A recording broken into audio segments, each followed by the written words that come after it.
अस्सलाम वालेकुम। जुनैद इकबाल जो एक नई वीडियो लॉग के साथ आपकी खिदमत में हाज़िर हूँ। जिस टाइम मैं आपसे मुखातिब हूँ, इस टाइम इमरान खान का जलसा फैसलाबाद में जारी है।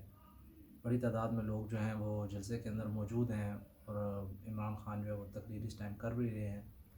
और एक जो अहम नुक्ता आज उन्होंने उठाया है वो यही है कि पाकिस्तान के अंदर चूँकि ताकतवर को सज़ा नहीं दी जाती है और ताकतवर अगर मुजरम हो तो उसको हर किस्म की सहूलत पहुँचाई जाती है। तो उन्होंने कहा है कि फिर चाहिए कि बाकी जो छोटे मुजरम हैं या छोटे जुर्म के अंदर जो लोग जेलों के अंदर कैद हैं उनको भी फिर छोड़ दिया जाए। और उनको जेल में रखने की क्या ज़रूरत है? अगर कोई शख्स है जिसने कोई छोटी मोटी चोरी की है, कोई घी चुरा लिया किसी जगह से फाकों से तंग आके, तो उसको भी हम उठा के जेल में डालते हैं और उसका केस जो है वो कई कई साल तक चलता रहता है। किसी ने कोई भैंस चोरी की है या कोई भी छोटा मोटा जुर्म किया, उसकी सज़ा काटने के लिए वो जेल में पिसता रहता है और जो मर्ज़ी उसके साथ मसला दरपेश हो उसको तो हम रिलीफ़ नहीं देते, लेकिन जब बड़ा मुजरम होता है तो उसको बहुत रिलीफ़ दिया जाता है। तो ये उन्होंने बात की है और मेरे ख़्याल में ये कोई गलत बात उन्होंने नहीं की है। चूँकि देखें कि अदालत से सज़ा याफ्ता जो शख्स है, क्या वो पाकिस्तान से बाहर जा सकता है?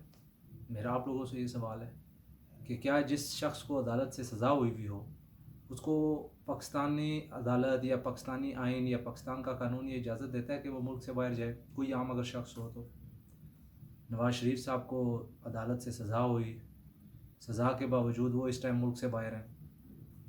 क्या अदालत के अंदर कोई भी ऐसे शख्स को रिलीफ़ दिया जाता है जो कोई मुजरिम हो और जेल के अंदर कैद हो और सेहत उसकी ठीक ना हो, तो उसको क्या ये रिलीफ़ दिया जाता है कि वो अपना इलाज बाहर किसी अस्पताल से करा ले?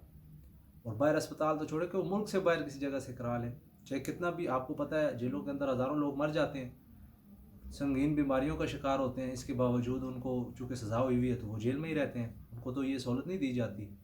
लेकिन यहाँ पे जो अशराफिया है उसको ये सहूलत मुयस्सर है। नवाज़ शरीफ साहब को ये सहूलत दी गई मेडिकल ग्राउंड्स के ऊपर कि आप इंग्लैंड में जाके अपना इलाज करा लें। उसके बाद अगला सवाल मेरा ये है कि क्या कोई ऐसा शख्स जो ज़मानत पर रिहा हो और उसका जो टाइम पीरियड है उसके अंदर वो वापस ना आए, तो पाकिस्तान में उसके साथ क्या सलूक किया जाएगा? अगर किसी बंदे की ज़मानत है 10 दिन की, 12 दिन की, और उसके बाद वो अदालत के सामने पेश नहीं होता, तो ज़ाहिर है उसको इश्तिहारी करार दे दिया जाता है। और उसके बाद उसके साथ क्या किया जाता है ये आप लोग बेहतर जानते हैं। आयन मुमकिन है कि उसको किसी पुलिस मुकाबले में मरवा दिया जाए कि ये इश्तिहारी मुजरिम है। इसके मुकाबले में नवाज़ शरीफ साहब जो हैं वो कुछ अरसे का जो है वो ले के गए टाइम, ज़मानत कि कुछ अरसे के लिए मैं इलाज कराने के लिए जा रहा हूँ और उसके बाद मैं वापस पाकिस्तान आ जाऊँगा। लेकिन उसके बाद उन्होंने वहाँ पे जाके जो कुछ किया, जो कुछ सियासी एक्टिविटी शुरू कर दी और अपने इलाज के अलावा दुनिया का हर काम उन्होंने वहाँ पर किया। उनसे कोई पूछने वाला नहीं है, कोई अदालत उनसे पूछने वाली नहीं है, कोई इदारा उनसे पूछने वाला नहीं है। तो ये किस किस्म का इंसाफ हो रहा है पाकिस्तान के अंदर? इसके बाद एक और सवाल मेरा कि जो क़ारीन या नाज़रीन जो हमारे सुन रहे हैं वो अगर नहीं जानते लंदन को, तो उनको मैं बताता चलूँ कि ये जो मैफेयर या एवन फील्ड है ये लंदन के सबसे महंगे तरीन इलाके हैं, सबसे महंगे तरीन लंदन के इलाके हैं। और लंदन बज़ाते ख़ुद जो है ये दुनिया के चंद 5 या 6 जो महंगे तरीन शहर हैं उनमें से एक जो है वो लंदन है।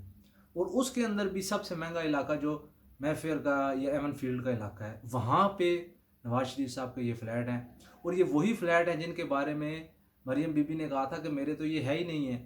और नवाज़ शरीफ साहब और इनके बच्चे भी ये कहते रहे, कोई कहता है कि हैं, कोई कहता है कि नहीं। अक्सर ये यही चीज़ कहते रहे कि ये तो हमारे फ्लैट्स ही नहीं है और इसकी मलकियत से इनकार ही रहे। अभी उन्हीं फ्लैट्स के अंदर जाके वो वहाँ पे रहायश पजीर है। तो ये चीज़ भी चेक करने की है कि आप ये चेक करें कि दुनिया का कोई वज़ीर आज़म साबका या मौजूदा या कोई सदर या कोई भी बंदा ऐसा अहम सियासी शख्सियत है पूरी दुनिया में जो एवन फील्ड में या मैफेयर के इलाके में रह सकती है या उसकी रिहाइश वहाँ पर है? आप ये भी ज़रा करंटली चेक करें। चूँकि हमारे रिकॉर्ड के मुताबिक तो सिर्फ ये पाकिस्तान को ये शर्फ हासिल है कि इसके वज़ीर आज़म ने इतनी एक दौलत जो है वो इकट्ठी कर ली है कि ये लंदन के उस महंगे तरीन इलाके के अंदर रिहाइश पजीर है। इसके बाद अगला सवाल ये बनता है कि क्या पाकिस्तान का आइन, पाकिस्तान का कानून ये इजाज़त देता है कि कोई मुजरिम जो है वो काबीना का इजलास बुलाए? मुजरिम तो छोड़े, कोई भी शख्स, वज़ीर आज़म के अलावा क्या ये किसी शख्स को भी ये इख्तियार हासिल है कि वो काबीना का इजलास जो है वो मुनक़्क़िद करे और काबीना का इजलास जो है वो मुनक़्क़िद भी पाकिस्तान से बाहर करे? आया ये हमारे आइन के अंदर ये चीज़ मौजूद है कि कोई शख्स जो है वो काबीना का इजलास पाकिस्तान से बाहर मुनक़्क़िद कर सकता है? अगर नहीं तो कैसे नवाज़ शरीफ साहब ने पूरी काबीना को जो है लंदन बुला लिया है? جبکہ وہ اس ٹائم خود ایک عدالت سے مفرور مجرم ہے۔ اس کے بعد انہوں نے ملک سے باہر لندن میں پوری کابینہ کو طلب کر کے وہاں پہ 3 دن 4 دن اجلاس چل رہا ہے۔ یہ کیا مذاق ہو رہا ہے اس قوم کے ساتھ اور اس ملک کے ساتھ؟ اس کا جواب دیا جائے۔ اگر وہ سمجھتے ہیں کہ یہ غلط ان کو سزا ہوئی ہے تو وہ پاکستان واپس آئے، عدالت کے سامنے پیش ہوں، وہاں سے ریلیف لیں، اس کے بعد وہ اپنی ایکٹیویٹی جاری رکھیں۔ یہ کون سا طریقہ ہے کہ آپ عدالت سے باہر؟ سوال میرا یہ نہیں ہے کہ ان کے ساتھ کیا ہوا ہے، میں یہ پوچھنا چاہ رہا ہوں کہ کیا پاکستان کے عام شہری کو بھی یہ سہولت دے گی پاکستانی عدالت؟ کیا پاکستان کے عام شہری کو بھی اس طرح کا ریلیف مل سکتا ہے جو نواز شریف صاحب کو مل رہا ہے یا شہباز شریف صاحب کو مل رہا ہے؟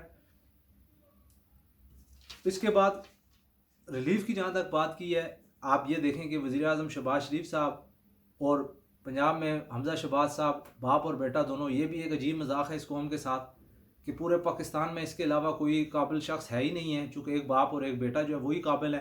ان کو ایک کو صوبے میں مسلط کر دیا گیا، ایک کو وفاق دے دیا گیا، اور وہ دونوں کے اوپر فرد جرم عائد ہونی تھی۔ دونوں کے اوپر جو ریفرنس ہے وہ فائنل مراحل میں ہے۔ آپ مجھے یہ بتائیں کہ کوئی شخص جس کے خلاف اتنے سنگین مقدمات ہوں، کیا وہ CSS کر سکتا ہے؟ کیا وہ کسی دوسرے محکمے میں بھرتی ہو سکتا ہے؟ کیا فوج اپنے محکمے میں کسی جو لانگری جسے کہتے ہیں اس کو بھی بھرتی کرے گی جس کے اوپر عدالت میں کوئی کیس چل رہا ہو؟ نہیں کرے گی۔ تو پھر یہ قوم کے ساتھ مذاق کیوں کیا جا رہا ہے؟ قوم کے اوپر اس طرح کے لوگوں کو کیوں مسلط کر دیا گیا ہے؟ قوم کے ساتھ آدھی سے زیادہ کابینہ جو اس ٹائم ہے وہ کسی نہ کسی کیس کے اندر ضمانت پر ہے۔ اور آپ یہ دیکھیں کہ حنیف عباسی صاحب راولپنڈی سے، ان کو عمر قید کی سزا ہوئی، ایفیڈرین کیس کے اندر عمر قید کی سزا ہوئی، اتنی سنگین سزا، اور اس کے اوپر انہوں نے لاہور ہائی کورٹ سے پھر وہی بات آ گئی کہ لاہور ہائی کورٹ جو ہے وہ تو ماشاءاللہ جس وجوہات کی وجہ سے مشہور ہے وہ آپ بہتر جانتے ہیں کہ لاہور ہائی کورٹ سے انہوں نے 8 ہفتے کا ریلیف لیا کہ مجھے دل کی بیماری ہے، علاج کے لیے میں بیرون ملک جانا چاہتا ہوں تو مجھے ریلیف دیا جائے۔ ان کو ریلیف دے دیا گیا۔ سوال پھر وہی ہے کہ آیا کوئی اور شخص اس طرح کی اگر پلی کرے کہ اس کو بیماری ہے، اس کو ملک سے باہر جانے دیا جائے کوئی مجرم، تو اس کو ریلیف ملے گا؟ نہیں ملے گا۔ حنیف عباسی صاحب جو ہے وہ 8 ہفتے گزرے ہوئے، کئی 8 ہفتے گزر چکے ہیں، اور اس کے بعد جو ہے وہ آج ان کو وفاقی وزیر بنا دیا گیا ہے۔ یہ کھلا مذاق ہو رہا ہے اس قوم کے ساتھ۔ تو اب میں یہ بات کرنا چاہ رہا ہوں کہ اس طرح کے مذاق کرنے کی وجہ سے ہی اداروں نے اپنا مذاق بنوا لیا ہے، عدالتوں نے اپنا مذاق بنوا لیا ہے۔ اب لوگ جو ہے وہ اسی وجہ سے جو آج عمران خان نے جلسے میں بات کی ہے وہ صحیح کی ہے کہ پھر یہ سوال بنتا ہے کہ پھر آپ جو تمام مجرم ہیں ان سب کو جیلوں سے رہا کر دیں یا ان کو بھی اسی قسم کے ریلیف دیں۔ ان کو کیوں آپ پکڑتے ہیں اور ان کو آپ اتنی سختی کرتے ہیں؟ جب آپ اشرافیہ یا بڑے لوگوں کی بات آتی ہے آپ ان کو آؤٹ آف دا وے جا کے ریلیف دیتے ہیں۔ تو یہ مسائل جو ہیں یہ بہت بڑھتے جا رہے ہیں، اداروں کے لیے بھی مشکلات پیدا ہو رہی ہیں، عوام کے اندر غم و غصہ ہے۔ اس کا ایک ہی حل ہے کہ اس مسئلے کو ختم کیا جائے، یہ اشرافیہ کو جو نوازنے کا طریقہ کار ہے پاکستان کے اندر، اس کو ختم کیا جائے۔ تو ابھی جلسہ جاری ہے، مزید جب اس کے مزید جو بھی پوائنٹ سامنے آئیں گے انشاءاللہ وہ بھی آپ کے ساتھ ڈسکس کریں گے۔ نئے ولاگ کے ساتھ انشاءاللہ دوبارہ حاضر ہوں گا۔ جنید اقبال جنجو کو اجازت دیجیے، اللہ حافظ۔